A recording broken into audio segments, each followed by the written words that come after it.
President Mutharika ndi mayi wa dziko lino Madam Gertrude Mutharika apereka mafuno abwino kwa asilamu mdziko muno pamene akukondwerera Eid al-Fitr.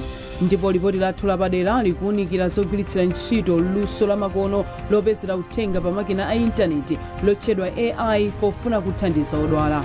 Mvula yochuluka yachititsa matope kuononga nyumba ndi mbewu za anthu kwa mazengera m'boma la Lilongwe.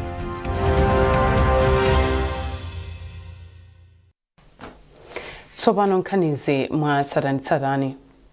President wa dziko lino Professor Arthur Peter Mutharika ndi mayi Gertrude Mutharika apereka mafuno abwino kwa asilamu onse mdziko muno pomwe akukondwerera Eid al-Fitr. Pamene asilamu amaliza mwezi osala kudya wa Ramadani, nthawi yomwe amadzipereka kwathunthu kudzera mu kupereka nsembe m'mapemphero komanso kuziwunika iwoyeni, ndipo awapempha kuti akhale anthu osunga mwambo komanso omvesetsana ndi kudzipereka. Iwo atinso mapemphero a mwezi wa Ramadani awakumbutse kudzipereka pa nkhani yokhudza mtendere, chikondi komanso umodzi omwe dziko lino umadziwika nalo. Mtsogoleri wa dziko linoyu wati wapemphanso kuti Allah awavomere kusala kudya komanso mapemphero a asilamu onse komanso adalitse mochuluka mabanja awo komanso adalitse dziko la Malawi. Bungwe la Dr. Jane Nsah Foundation lapereka thandizo la chakudya kwa anthu achipembedzo cha Chisilamu omwe amapemphera pa mzikiti wa Al-Asala township ya Bangwe mu mzinda wa Blantyre. Poyankhula atapereka thandizoli, mkulu wa bungweli a Yusuf Ntenda wati thandizoli alipereka pofuna kufikira anthu achikulire, aulumali komanso anamasiye pomwe akukondwerera chisangalalo cha mwezi omaliza kusala kudya wa Ramadan.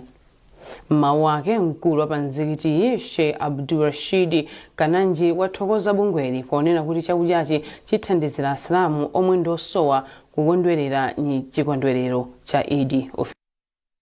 Cholinga chenicheni cha foundation iyi ndikuthandizana ndi anthu amene ali ovutikisisa, amene amasowa zithandizo zosiyana-siyana. Magulu amene timayenera kuwafikira ndi kuthandizana nawo kuli anzathu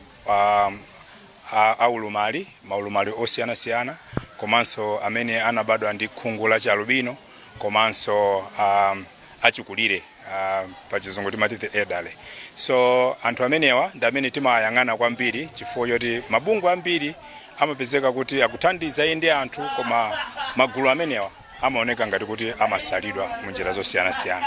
So titakhala pansi ku Jane Nsah Foundation tinapeza kuti kumene tingakwanise kubwera kuti tidzathandizane ndi anthu ndi kuno kumpingwi kumene kuli mzikiti umene uli kutali ndithu nsewopita ku St. Patrick's.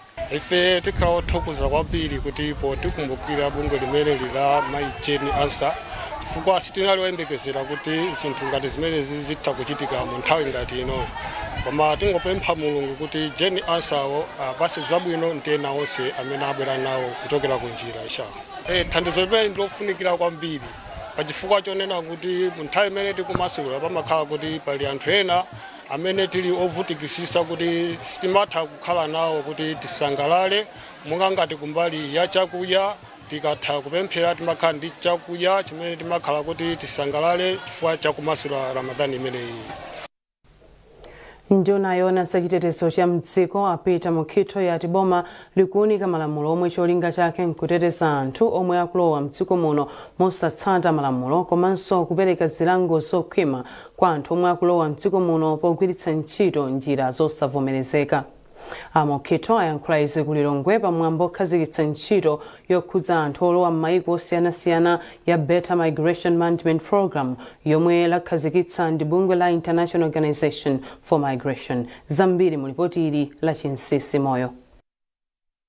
Ntchito ya Better Migration Management cholinga chake nkufuna kukonzanso malamulo ndi ndondomeko zokhudza kulowa m'mayiko komanso kuthana ndi mchitidwe wozembetsa anthu mu Africa. Nduna ya zachitetezo cha mdziko apita mukhitho yati ntchitoyi ithandiza boma kuthana ndi mavuto omwe alipo okhudza kulowa mdziko muno komanso kulimbitsa chitetezo cha m'malire. Malawi tili munjira imene anthu akumakonda kugwiritsa ntchito kuchokera kumpoto kwa Africa kudusa kuvuma komanso kumapita ku South Africa. So anthu ambiri amakonda kugwiritsa ntchito njira ino. Ndiye chimene tikufuna ndikuonesesa kuti tatseka kwathu kuno kuti anthu ochita human trafficking asaone ngati kodusira. Mmodzi mwa akuluakulu a bungwe la International Organization for Migration IOM a Jeremiah Joshua wati bungweli likugwira ntchito limodzi ndi boma pothana ndi mavuto akuluakulu okhudza anthu omwe amalowa mdziko muno mosavomerezeka komanso omwe amazembetsedwa. Mawu ake kazembe wa mgwirizano wa maiko aku Ulaya wa European Union Daniel Aristi watsindika kuti nkhani yokhudza anthu olowa mdziko ndi yofunika mgwirizano wa maiko osiyanasiyana. Ntchitoyi yomwe ndi ya zaka ziwiri ayikhazikitsanso maiko ena aku Africa ndipo ikuchitika ndi thandizo la ndalama zochokera ku dziko la Germany kudzera mbungwe la GIZ. Nduna yazofalitsa nkhani ndi luso la makono a Shadrack Namalomba yapempha kampani zomwe zimapereka intaneti mdziko muno kuti zizigula katundu pamodzi kuti zithandizire kuti katunduyo azigula pa mitengo yotsika. Namalomba anena izi mu mzinda wa Blantyre pomwe anayendera imodzi mwa kampani yomwe imapereka intaneti mdziko muno ya Optic Fiber Communications. Everest Chingambe wafika ndi ripoti. Namalomba ati boma likulankhulana ndi kampanizi kuti zigwire ntchito limodzi maka akamagula katundu wa intaneti m'maiko ena kuti mitengo ya intaneti ikhale yotsika mdziko muno. Ngati zili zinthu data ili yodula anthu ambiri sangakwanitse. Ndiye nchofunika kuti tiyesetse kuti mtengo wa data ukhale wochipa. Kuti anthu akagula data ija aziyankhula mwina kamene adzigwiritsa ntchito nyengo yayitali komanso izikhala kuti njokwanira yakuti anthu akutha kugwiritsa ntchito pa nthawi yake. Zimene zikuti zichita bwanji. Aliyense akumapita kumakagula malayi muno anzathu maiko ena kumakhala kampani imodzi imene imapita nikagula kunjako kumabweretsa kuno. Chifukwa fiber yoti makhala kuti ena akakuti tengera kwina kwake ikubwera kuno connectivity. Ndeno mmafunika kuti kumene kwa kwanzathuko ngati ku Tanzania kuli kampani imodzi imene matenga ndikumagulitsa kwa anthu ena. Igulitsa kaya kuti enemu yakumeneko kaya ndi atero yakumeneko kumagulitsa. Koma kunoko chimene chimachitika njakuti Eskom kampani ya boma ikupita kukagula komweko onaso ayateroso akagulaso komweko onaso enanso apitaso kukagula komweko. Zimene zimapangitsa kuti kogula kuja tisakhale ndi ma discount. Boma likufuna kuti mwa anthu 100 aliwonse 80 mwa iwo akhale ndi mwayi olumikizidwa ku internet pofika mchaka cha 2030. Mkulu wa kampani ya Optic Fiber Communications OFC Stella Senti ati kampani ndiyokonzeka kulumikizitsa malawo ambiri ku intaneti kuphatikizapo enanso akumudzi ndipo anthu adziwenso kuti nyumba iliyonse yomwe ili ndi magetsi a Eskom ili ndi kuthekera kulumikizidwa ku intaneti ya kampani. Anthu akumudziwa tikuwasamalira chifukwa choti panopa kumene tikulowera ndi kumudziko chifukwa chake ndikukamba zonena kuti network yathu ili district ina iliyonse tikulowera kumudziko kuti aliyense akhale nawo ndi mwayi okhala ndi ma digital services. Kampani ya OFC ndi imodzi mwa kampani yomwe ili pansi pa kampani ya magetsi ya Eskom ndipo ili ndi nthambo za intaneti zokwanira makilomita 7,000 kuchokera ku Chitipa mpaka ku Nsanje.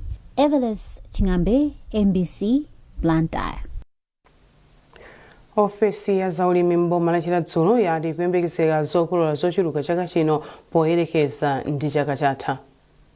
Mkulu wa zaulimi mbomali Amphatso Kafuwa anena izi pa chionetsero cha mbewu za Dekabu chomwe kampani ya Bayer Malawi inakonza kumbulumbuzi mbomali. Ruth Chinangwa wafika ndi ripoti. Malinga ndi Kafuwa izi zili chomwechi kamba ka mvula yabwino yomwe bomali lalandira komanso chiwerengero chochuluka cha alimi omwe apindula ndi zipangizo zotsika mtengo. Pachifukwa ichi iwo apempha alimi kuti asagulise zokolola zonse pochepetsa mavuto a njala.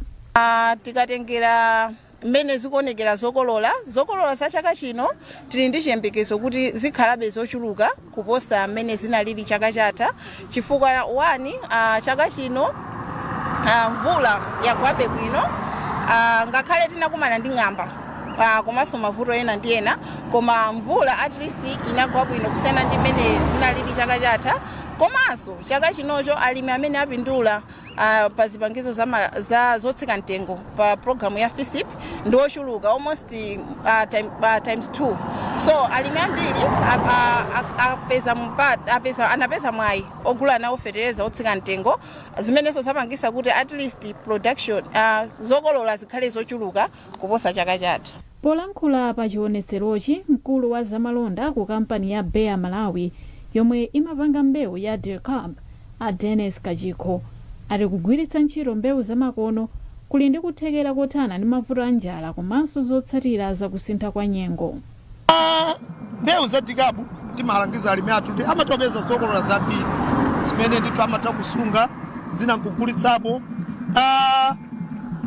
Tiwalangiza kuti asagulitsire chakudya chonse chifukwa choti chaka chino pali anthu ena amene anadzala mbewu zosavomerezeka zija, mbewu zosavomerezeka komanso mwina zalokolo mukuziona zimene zinagwidwa matenda. Pali matenda ena amene abwera kuti nanzikambe awononga, ndipo alibe mankhwala ake kumakhala kuzula munda basi ndoti zathera pati pomwepo. Rajab Asima ndi mmodzi mwa alimi omwe akugwiritsa ntchito mbewu zamakono za DIRCOB ndipo akulongosola za ubwino wake. Mbali ya ng'amba ndaona mbewu kuti ndi yopirira. Kumbali ya matenda palibe matenda omwe ndinganena kuti napezamo chimanganena monga kwathu kuno kunagwa mavuto la ujeni amati nanzikambe, koma apa palibe ndi pesi umodzi omwe naona kuti uli ndi vuto lina lililonse. Mwambowu wachitika pamutu wakuti kupambana kwa mbewu za DIRCOB m'munda mwanu. Ruth Chinangwa, MBC Chilazulu. Bungwe la Civil Society Organization Nutrition Alliance sisona lati kusowa kwa chidziwitso chokwanira chodziwitsa anthu zakufunika kwa chakudya chakuphatikiza ndi michere yofunika mthupi kukupititsa patsogolo matenda obwera kamba kakusowa kwa michere mthupi m'madera akumidzi. Mkulu wa bungweli Joseph Gausi anena izi pa msonkhano wa mabungwe omwe akukambirana zokhudza kadyedwe kabwino m'boma la Tcholo. Tindi zambiri mu ripoti ili la Yohane Chizomola. Madera ambiri akumudzi m'boma la Tcholo kusowa kwa chidziwitso pa zakudya zopatsa thanzi komanso zakudya zolimbikitsidwa ndi michere kwakhala vuto lalikulu lomwe likukhudza kwambiri ana ndi amayi. Akatswiri za umoyo akuti kusowa kwa michere mthupi komwe kumadziwika kuti njala yobisika kumakhudza kukula kwa ana, kumachepetsa mphamvu zolimbana ndi matenda komanso kumasokoneza chitukuko cha nzeru. Pofuna kuthana ndi vutoli, bungwe la Civil Society Organizations Nutrition Alliance sisona mothandizidwa ndi European Union linachititsa msonkhano wa masiku awiri m'boma la Tcholo ndi cholinga cholimbikitsa mgwirizano ndi kupeza njira zokhazikika zothetsera kusowa kwa chakudya chopatsa thanzi. Mkulu wa bungwe la sisona Joseph Gausi ati pali kufunika kolimbikitsa maphunziro kwa anthu akumudzi pa ubwino wakudya zakudya zokhala ndi michere yofunika mthupi, ponena kuti kuonjezera chidziwitso ndi njira yofunika kwambiri pothandiza kusintha thanzi la anthu.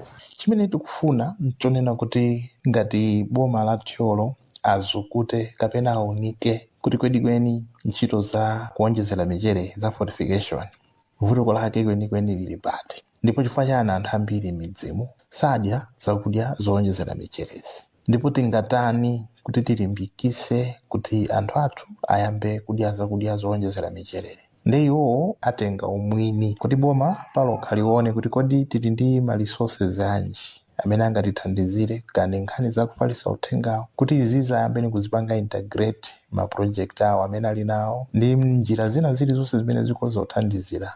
Khonsolo ya boma la Tcholo yanena kuti ntchitoyi yafika pa nthawi yoyenerera ndipo yalonjeza kupitiriza kugwirana manja ndi mabungwe osiyanasiyana pothana ndi vuto la kusowa kwa chakudya chopatsa thanzi.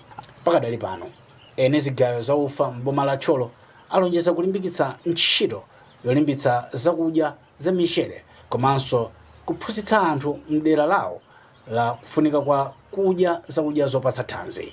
Aevas Hanahera ndi wapampando wa ene zigayo za ufa m'boma la Tcholo ndipo ati kulimbikitsa kudya zakudya zosiyanasiyana kuonjezera mwayi opeza zakudya zolimbikitsidwa ndi michere komanso kupititsa patsogolo maphunziro a anthu ndi njira zofunika pochepetsa vuto la kusowa kwa zakudya zopatsa thanzi. Kuthetsa vuto la kusowa kwa chakudya chopatsa thanzi m'maboma ngati Thyolo kukufunika mgwirizano wa onse kuphatikizapo boma, mabungwe komanso anthu eni kuti pakhale kusintha. Yohane Chizomola, MBC, Thyolo. Mukuonera nkhanizi kuchokera kuno ku MBC ndipo masanano muli ndine Mercy Zamawa. Tionenso mitu ya nkhanizi. President Mutharika ndi mayi wa dziko lino Madam Gertrude Mutharika apereka mafuno abwino kwa asilamu mdziko muno pamene akukondwerera Eid al-Fitr. Ndipo lipoti lathu lapadera likuunikira zogwiritsira ntchito luso la makono lopezera uthenga pa makina a intaneti lotchedwa AI pofuna kuthandiza odwala. Mvula yochuluka yachititsa matope kuononga nyumba ndi mbewu za anthu kwa mazengera m'boma la Lilongwe.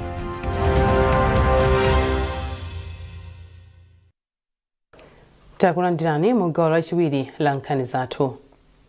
Kodi mmamva bwanji mukaona adotolo akugwiritsa ntchito luso la makono lopezera uthenga lotchedwa AI akafuna kuthandizani kuti apeze vuto lanu mukadwala? Kodi mumakhala omasuka? Anthu odwala, madotolo komanso akatswiri pa nkhani za umoyo ali ndi maganizo osiyanasiyana pa nkhaniyi. Mulipoti lathu lapadera sabata ino mtolankhani wathu Jackson Sijali akuunika za nkhani yokhudzana ndi kagwiritsidwe ntchito ka AI mzipatala za mdziko muno. Akaunda Gondwe ochokera ku Livingstone, boma la Rumphi, anabwera ku chipatala cha Wes Medical Center mu mzinda wa Mzuzu. Pofika pa chipatalachi, Agondwe analandiridwa ndi madotolo ndipo monga odwala onse analowa mzipinda zingapo asanalandire chithandizo cha zaumoyo.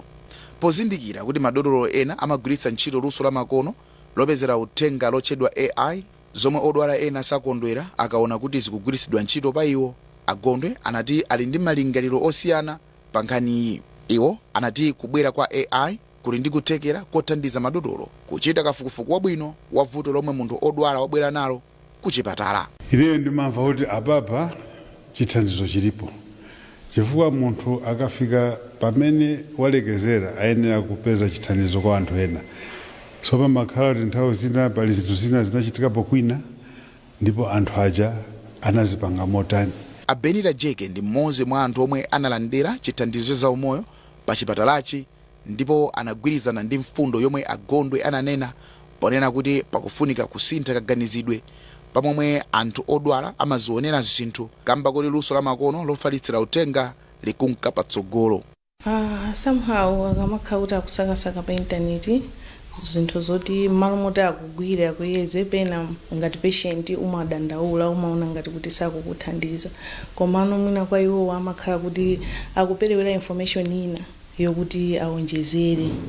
Poyankhulapo pa nkhaniyi, mkulu wa chipatala cha Wes Medical Center Dr. Douglas Lungu ati kubwera kwa AI kwathandizira kuti zotsatira zizituluka mwansanga koma ngakhale izi zili chomwechi iwo analimbikitsa madotolo kuti asadalire uthenga ochokera ku AI kokha koma agwiritse ntchito ukadaulo wawo poyeza nthenda ina iliyonse yomwe ikufunika kuyedzedwa kamba kuti nthawi zina uthenga ochokera pogwiritsa ntchito AI umatha kukhala olakwika malingana ndi mmene dotolo wagwiritsira ntchito.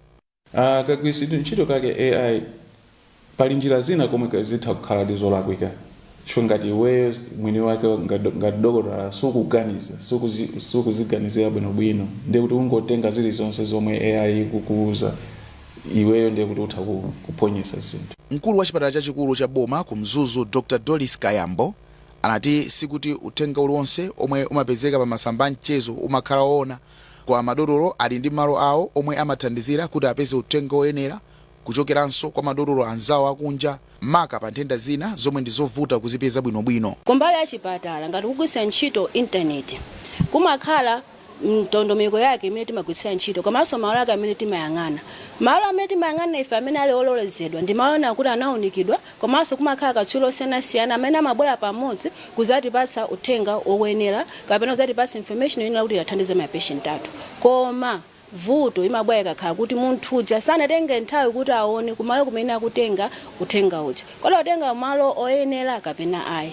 Mmodzi mwa alembi ku unduna wa zaumoyo a Beston Chisamire anati kubwera kwa AI kukuthandizira madotolo kupeza uthenga omwe anaphunzira kalekale mklasi okhudzana ndi ntchito yawo ndipo anawiwala kuti awupeze mosavuta. Iwo anati pamene dziko likupita patsogolo pa luso la zamakompyuta, dziko la Malawi likuyeneranso kupita patsogolo monga mwa masomphenya a dziko lino a Malawi 2063. Pa ntchito ina iliyonse kaya zaumoyo kandi zauphunzitsi pakuchitika makafukufuku osiyanasiyana zimene munthu anaphunzira 5-10 years ago ndi panopa. Ndiye ngati dokotala kapena wa zachipatala akupanga search pa internet kuona kaya kudzera mu artificial intelligence, zimene zikupangika ndizongomuthandizira wachipatalayo kuti apeze information ina yambiri yoti amuthandizire kugwira ntchito. Ngakhale luso la makonoli ndi labwino, koma akatswiri a zaumoyo ati pakufunika kuti azachipatala maka madotolo aziyamba kaya ayeza anthu vuto lomwe ali nalo pogwiritsa ntchito zipangizo zovomerezeka asanayambe kafukufuku pogwiritsa ntchito AI, chifukwa umoyo wa munthu ndofunika kwambiri. Dr. Evelyn Chilemba ndi mmodzi mwa omwe amayankhulapo pa nkhani za umoyo ndipo akufotokoza motere. AI akhoza kuti uzira, but ifeyo tipite patsogolo kufufuza bwinobwino, kumugwira patient uja, kaya kumuyesa magazi, kaya kumuyesa blood pressure, kaya kumujambula, kuti tione ndithu kuti kodi vuto lake kugona pati.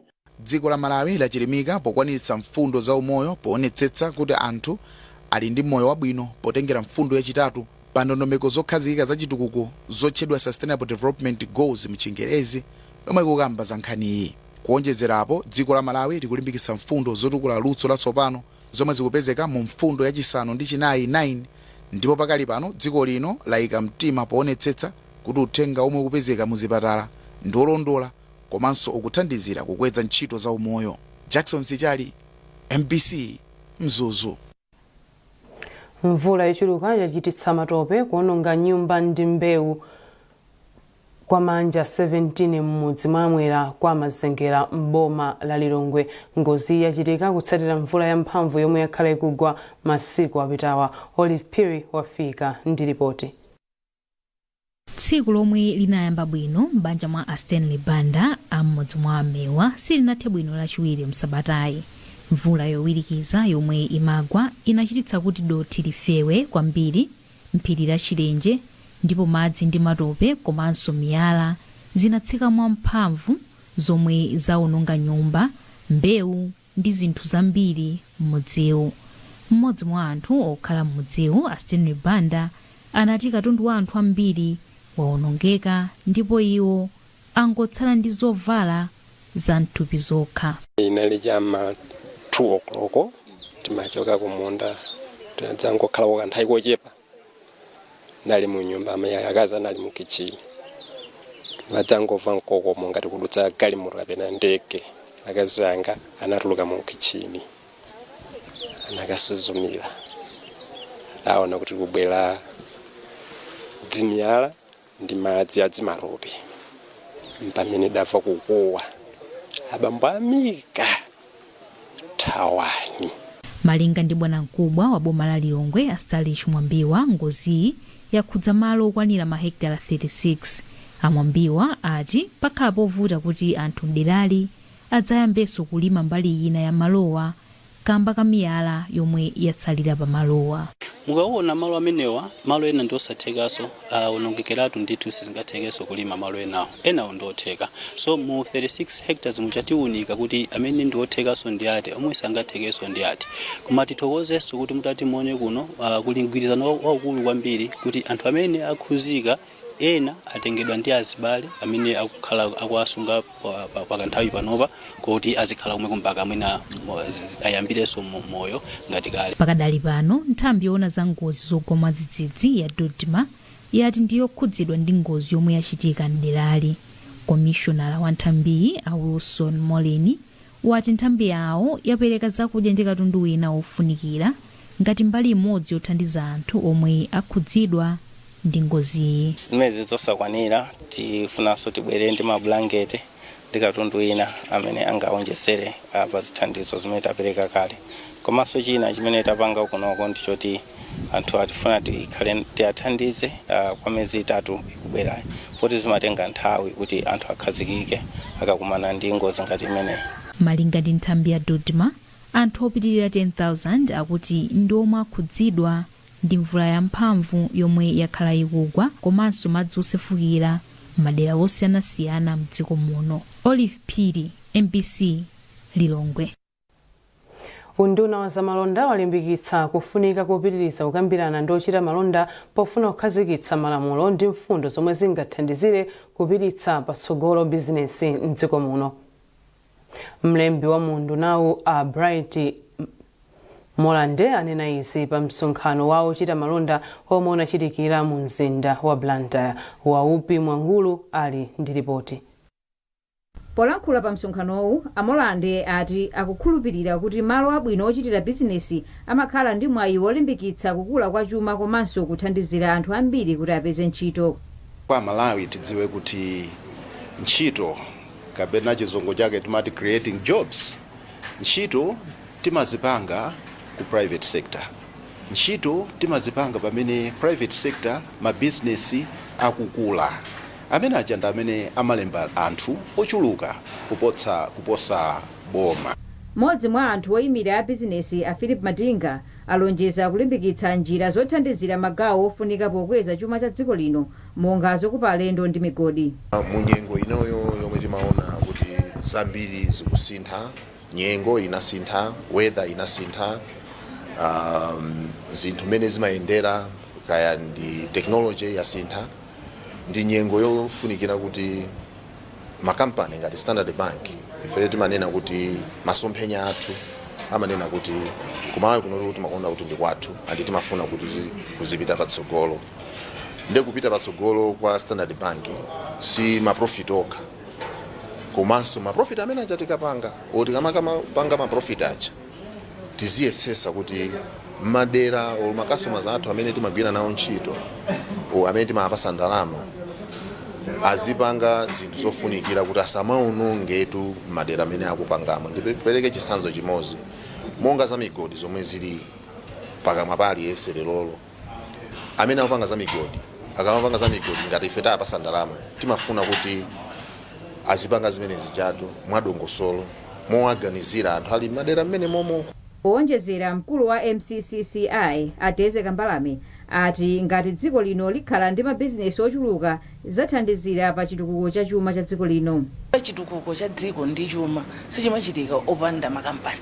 Chifukwa choti mungati muone kuti boma limagwiritsa ntchito ndalama zimene zimatolera ku misonkho yochokera ku makampani omwewo kuti chitukuko chiyende, kuti amange chipatala, kuti amange sukulu. Pano tukamba zinthu zambirimbiri zimene aboma akuyang'ana zonsezo kuti zitheke zimafunika kuona kuti kodi makampani akukula bwanji. Msonkhanowu omwe unachitika pamutu woti CEO Connect unabweretsa pamodzi anthu a bizinesi a mdziko muno komanso maiko akunja.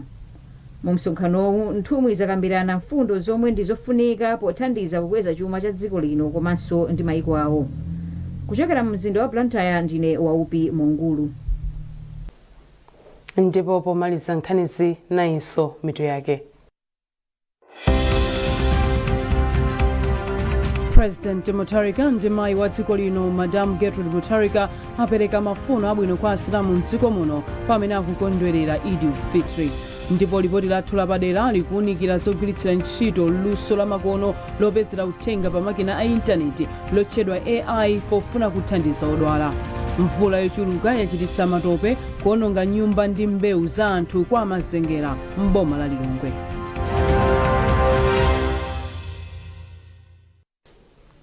Pezani nkhanizi ndi zina zambiri popita pa mbc.mw kapena MBC Digital pa Facebook, Instagram komanso X. Munali ndine Mercedes Amawa, masana abwino.